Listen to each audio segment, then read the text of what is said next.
사우디아라비아는 총리 이런 것도 없고 진짜 왕이 다 정치를 하는 왕국이니까. 그냥 진짜 왕국이야? 진짜 왕국이네. 진짜 왕이 직접 통치하는.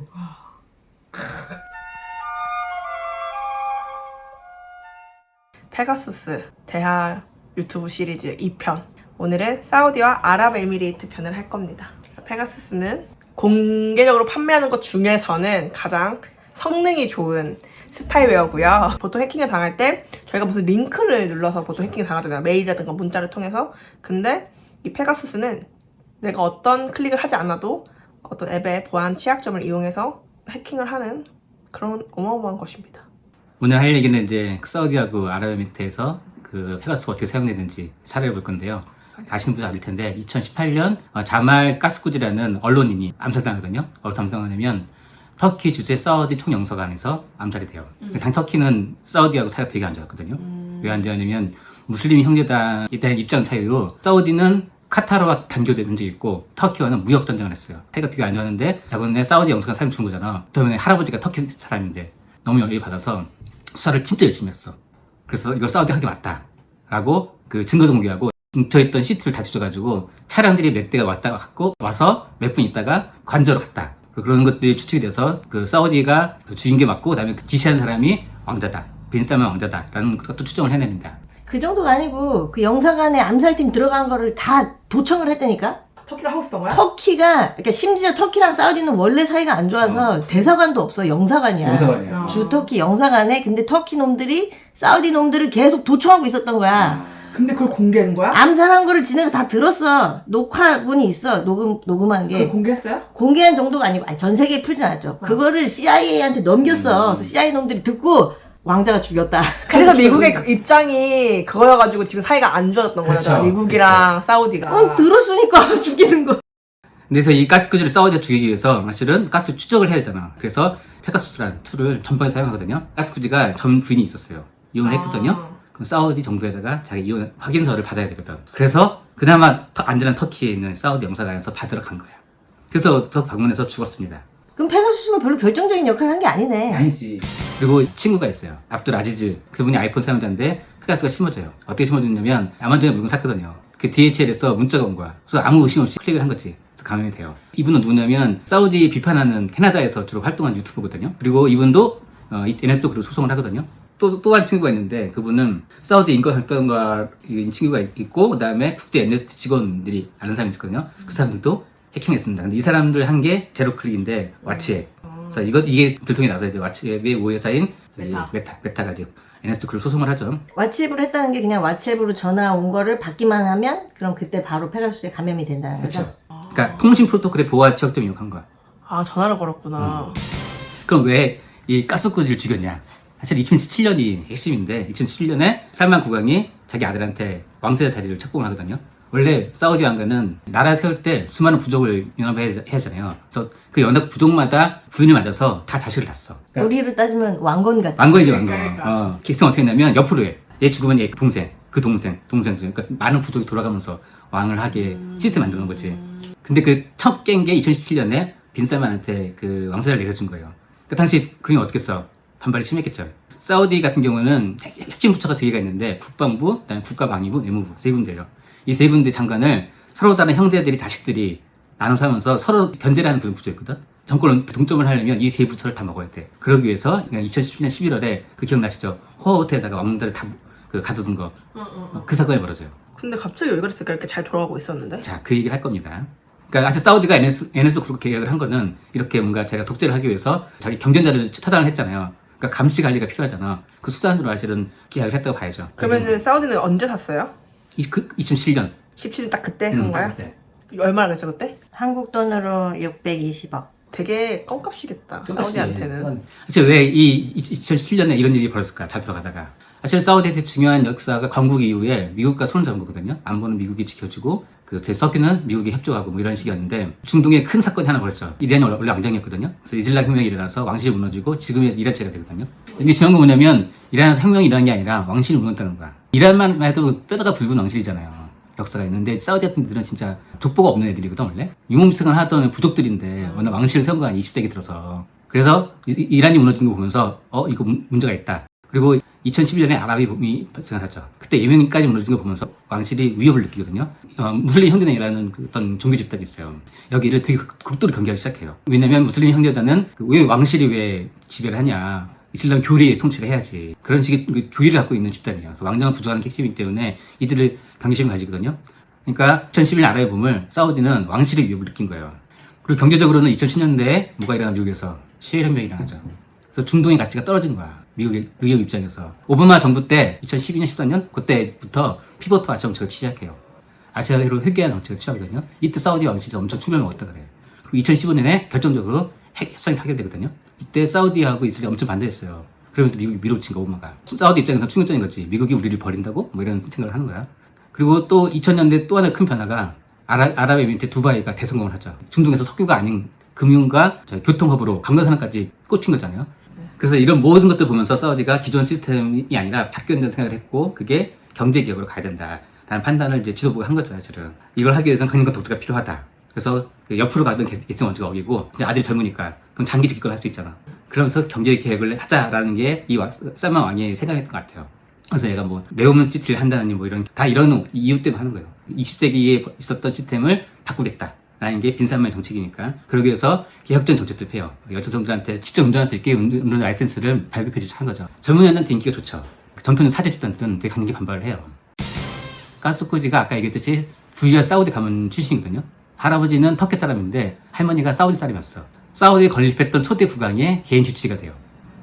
할아버지가. 그러면서 사우디에서 주교 가면 된 거죠. 고등학교 때까지는 사우디 공부하다가 대학은 미국에서 하거든요. 81년에 대학을 졸업하고 나서 사우디 건너가서 기자 생활을 합니다. 91년 전투전했을 때 종군 기자 생활을 하면서 미국과 되게 친해진 걸 알 수 있거든요. 근데 사실은 되게 왕실에 비판적이에요. 왕실의 어떤 그 통치 방식에 대해서 오랫동안 비판을 하거든요. 반체제 인사하기보다는 그냥 사우디 왕과 친하지만 비판적인 그런 위상을 가졌던 사람인데 사우디의 엄격한 통치 규정하고 와하비즘을 비판하는 교리 기자예요. 그러면서 이 사람이 이제 방송 출연 금지, 뭐 트위터 작성 금지 이런 식의 명령을 받기도 하죠. 트위터 작성 금지는 뭔데? 자기들 거야? 그래서 사우디 왕室비판적이었던 가스코지는 자기가 위험할 수도 있다는 생각이 들어서 바로 미국을 망명을 떠납니다. 뭔가 큰 사건은 없었어? 얘가 죽은 거야?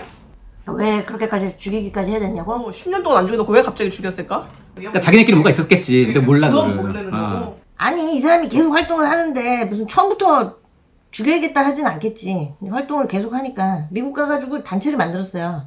아랍세계 민주주의를 가져오겠다고. 그리고 좋은 가문 출신이니까 돈도 많아.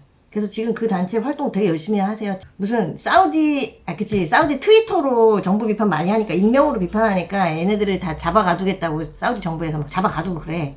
그래서 그 사우디 활동가들한테 심카드를 외국산 심카드를 보급해야겠다 그런 운동을 해요. 그래서 정부에 안 잡혀가게. 그래서 이게 다 바로 반체제 운동이잖아. 당연히 표적으로 삼을만 하죠. 그냥 활동가였던 거잖아. 그렇지. 활동가인데 자원이 엄청 많잖아. 부자인 활동가였던 거잖아. 그러니까 원래 내 편이었는데 변절한 거잖아. 사실 어떻게 걔네 입장 보면 괘씸할 수 있지 되게. 나는 아랍의 민주주의를 아랍세계 민주주의를 단체를 만들어서 활동했다고 했잖아, 미국에. 사우디의 어떤 개혁 정책이 동의가 되는 지점이 있었을 것 같은데, 여자한테 운전면허증을 발급하고 이런 개혁을 한다는 거는 사실 그런 민주주의로 간다는 거 아닌가? 아니 그러니까 이 가시쿠지는 그런 개혁 정책을 되게 지지했어요. 왕실에서 하는 개혁 정책은 민주주의를 가져오겠다 이런 목적이 전혀 아니잖아. 사우디아라비아는 총리 이런 것도 없고 진짜 왕이 다 정치를 하는 선거가 아니니까 아예 없어. 왕국이니까. 그냥 진짜 왕국이야? 진짜 왕국이네. 진짜. 영국 그런 말. 진짜 왕이 직접 통치하는. 그다음 이제 아랍에미리트 얘기를 해볼게요. 아랍에미리트에 아흐메드 만수르라는 사람이 계십니다. 우리가 내가 아는 그 만수를 만나요? 아니고요. 아니야? 네, 아닙니다. 그럼 만수르가 얼마나 많은데요. 그 아랍에미리트 기반하던 되게 국제적인 인정받는 인권 운동자이고 휴먼 라이트 와치 거의 자문위원이기도 해요. 이분이 왜 그 인권 활동가 되었냐? 이것도 아랍의 봄과 관계했습니다. 2011년 아랍의 봄 때 그 영향을 받는 활동가, 학자, 변호사들이 그 정부에 요청을 해요. 총선거 하자. 종교 자유를 달라. 그 촉구한 탄원서 보내거든요. 그 탄원서 보낸 사람들 싹 잡아버려. 그때 같이 잡힌 분이 바로 이 만수란 분이에요. 8개월 동안 수감생활을 하다가 나왔는데 여권도 압수당하고 차도 도난당하고 통장 계좌가 빵원이 됐어요. 이 일을 계기로 그 인권활동가로 활동을 시작하는데 2016년 8월에 문자가 옵니다. 감옥에서 고문당하는 수감자들에 대한 격려 메시지를 해달라고 이런 식의 문자가 와서 링크가 달린 문자가 온 거죠. 이분이 놀랍게도 클릭을 하지 않고 시티즌랩에 신고를 합니다.